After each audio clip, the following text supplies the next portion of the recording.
अपने पड़ोसी को बोलो तू पावरफुल है, क्योंकि परमेश्वर ने तुझे अपनी समानता में बनाया। फिर से बोलो अपने पड़ोसी को तू पावरफुल है, क्योंकि परमेश्वर ने तुझे अपनी समानता में बनाया। आप बिलीव करते हैं इस बात के ऊपर कि परमेश्वर ने आपको अपनी समानता में बनाया, हाँ या ना? और जो अधिकार परमेश्वर के पास थे, जो परमेश्वर कर सकता था, आप कर सकते हैं। इस जगत को जब परमेश्वर ने बनाया तो सबसे पहले वो जगत, वो आकाश, वो पृथ्वी, वो पेड़, वो जंतु कहां पर थे? सबसे पहले वो परमेश्वर के कहां थे? दिमाग में। बाइबल कहती परमेश्वर की बुद्धि ने ही ये सब कुछ बनाया। जगत की नींव को परमेश्वर ने बुद्धि से डाला और उसको समझ से स्थिर किया। ये धरती के नीचे क्या है? आप पानी पर नींव डाल सकते हो? पानी में नींव डाल सकते हो? धरती के नीचे क्या है? पानी के ऊपर आप बैठे हो इस टाइम, और बाइबल कहती परमेश्वर ने अपनी बुद्धि से इस नींव को बनाया। अगर आप धरती खोद के ही देख लो ना, आपका विश्वास परमेश्वर पे बढ़ जाएगा, क्योंकि उसने पानी के ऊपर नींव डाली। और लोगों के घरों में अगर नींव में पानी लग जाए तो नींव खराब हो जाती है, और परमेश्वर ने पानी के ऊपर नींव डाली। बाइबल कहती है सब कुछ परमेश्वर के दिमाग में आया, उसकी बुद्धि में आया, और लिखा परमेश्वर ने अपनी बुद्धि से इस जगत की नींव डाली और समझ के साथ उसको स्थिर किया। और जब आपको बनाया गया, भूल जाओ कि लाखों लोग आज यहां बैठे हैं, फिर से भूल जाओ। जब मैंने कहा परमेश्वर ने आपको बनाया, उसने आपको कम नहीं बनाया, ज्यादा नहीं बनाया। उसने कहा मैं इंसान को बिल्कुल अपने जैसा बनाऊंगा और अपने जैसे अधिकार इसको दूंगा। और बाइबल कहती परमेश्वर ने आदम को बनाया और अपने जैसा बनाया। जब परमेश्वर ने आदम को बनाया तो स्कॉलर्स ये भी कहते हैं कि वो बिल्कुल परमेश्वर के जैसा था। उसका कद, उसका फेस, उसकी बॉडी, बिल्कुल वो अपने समान परमेश्वर ने बनाया। और सिर्फ शारीरिक रूप से अपने समान नहीं बनाया, आत्मिक रूप से और दिमागी रूप से भी अपने समान बनाया।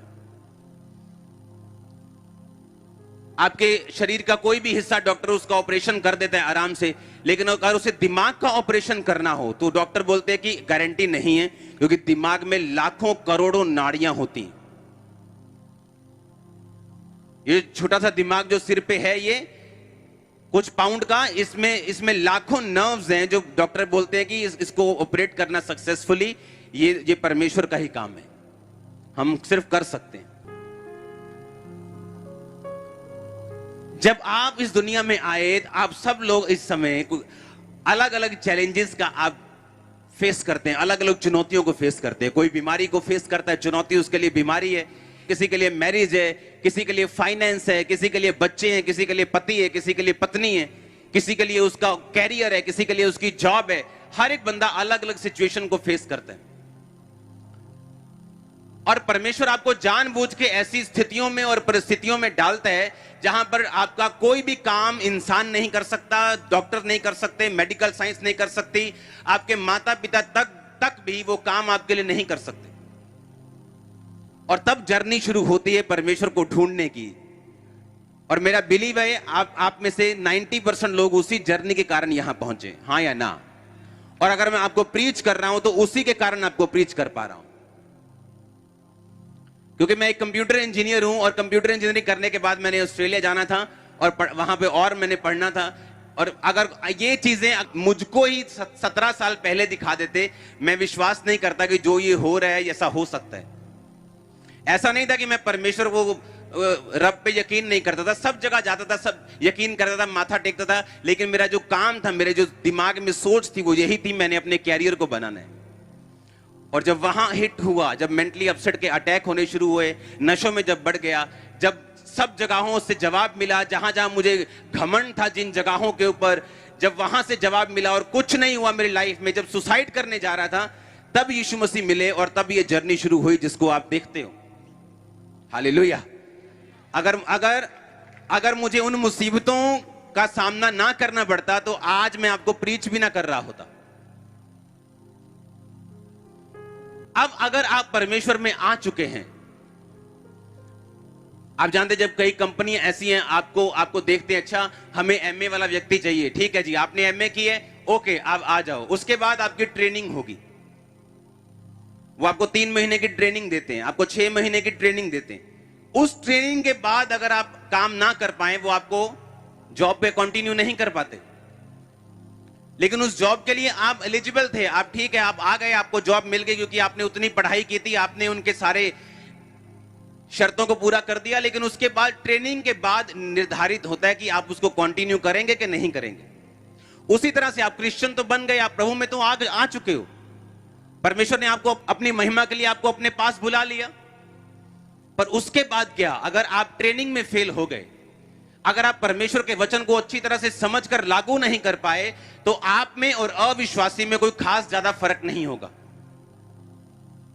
एक राजा, बाइबल कहती है, उसके घर में शादी थी और उसने सारी शादी का इंतजाम कर लिया, खाना कर लिया, सब शमियाने लगा दिए, सब कुछ सेट हो गया। और उसने सब कहा कि जितनों को कार्ड भेजा हुआ है, इनवाइटेड लोग हैं जितने, उन सबको बुला के लेके आओ, मेरा घर तैयार है, चलो पार्टी करते हैं। और जब वो बुलाने के लिए गए, उसके नौकर, तो कोई बोलता है मैंने खेत को जा रहा हूं, मैंने नया प्लॉट लिया है, मैं उसकी गोडी करने जा रहा हूं, कोई कहता है मैंने नए बैल लिए, उनको परखने के लिए जा रहा हूं, कोई कहता है मैं अपनी फसल बेचने के लिए जा रहा हूं। और कोई भी उस पार्टी में शामिल नहीं हुआ। राजा को गुस्सा आया, उसने उन लोगों को मरवा दिया।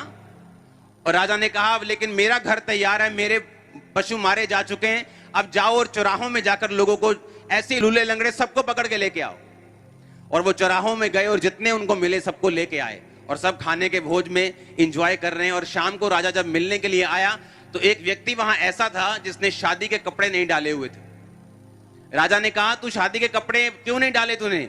और उसका मुंह बंद हो गया। और राजा ने कहा इसको पकड़ो और इसको अंधेरे कुंड में डालो जहां रोना और दांतों का पीसना होगा। अगर आप ध्यान से समझें, अगर आप किसी राजे को देखें, अगर आप ही किसी को बोले कि अब मेरे रिश्तेदार नहीं आ रहे, जाओ चौक में जाओ और सब लोगों को ले आओ, गरीबों को ले आओ, फटे कपड़ों को, भिखारियों को भी ले आओ। अगर भिखारी आपकी शादी में आ जाए, आप उसको बोलोगे कि तू शादी का वस्त्र क्यों नहीं पहन के आया, तो पार्टी जैसे कपड़े क्यों नहीं, आप बोलोगे कि नहीं बोलोगे? आप नहीं बोलोगे। उसके बाद है ही नहीं, वो तो पहले ही भिखारी है, आपने खुद ही बुलाया ना भिखारी को, भिखारी आजा। अब आप भिखारी को बोलोगे कोट पैंट क्यों नहीं डाल के आया? क्योंकि पुराने टाइम में अगर राजा किसी बंदे को इनवाइट करते थे और उसके पास कपड़े नहीं होते थे, तो राजा अपनी अलमारी से उसको कपड़े देता था। और राजा की जिम्मेवारी होती थी कि अपनी अलमारी से कपड़े देना। और शादी का जो प्रोटोकॉल है, जो शादी में जैसे रानियों के प्रोटोकॉल होता है कि टोपी वाली ड्रेस ही लड़कियां डालेंगे। अगर हम इंग्लैंड की रानी को देखें, उनकी शादियों में यही ड्रेस होगी, ये इस टाइम की ये ड्रेस होगी। तो वो सारी ड्रेस राजा बांट रहा था, बांटने के बावजूद भी वो बंदा ड्रेस नहीं डाल के आया और इसी कारण उसको सजा मिली। अब आपने कौन सा भला काम किया, या मैंने कौन सा भला काम किया कि हम परमेश्वर ने हमको चुन लिया? कोई भला काम नहीं किया। हम तो विरोध करने वाले थे परमेश्वर का, उसको बुरा बोलने वाले थे, नशा करने वाले, गलत काम करने वाले, गालियां देने वाले। तो कौन सा भला काम किया कि परमेश्वर ने अपने भोज में हमें शामिल कर लिया? कोई नहीं, उसकी ग्रेस से हुआ, हाँ या ना? पर अगर हम उसकी ग्रेस से उसके भोज में शामिल हो गए हैं, तो उसके दिए हुए धार्मिकता के वस्त्रों को पहनकर शामिल हों।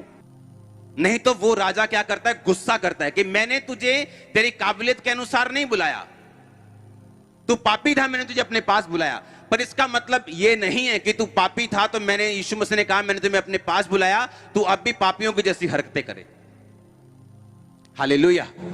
अब तुम्हें धार्मिकता के वस्त्र पहनने और भोज में शामिल होने, हाँ या ना?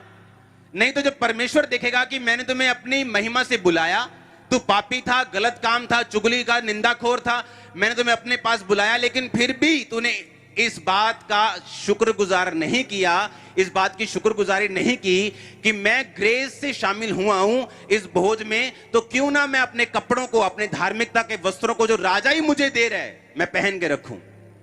हालेलुया। अब आप परमेश्वर में तो आ चुके हो, लेकिन आगे क्या करोगे? क्योंकि बाइबल कहती कि आप में से यहां एक भी जन ऐसा नहीं है जिसके लिए परमेश्वर का कोई स्पेशल प्लान नहीं। एक भी जन ऐसा नहीं।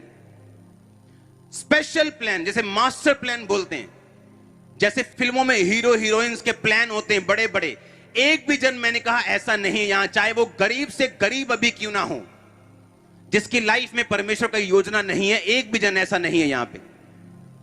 पर याद रखो, बहुत कम लोग हैं जो उस योजना को पूरा कर पाते हैं। क्यों नहीं पूरा कर पाते?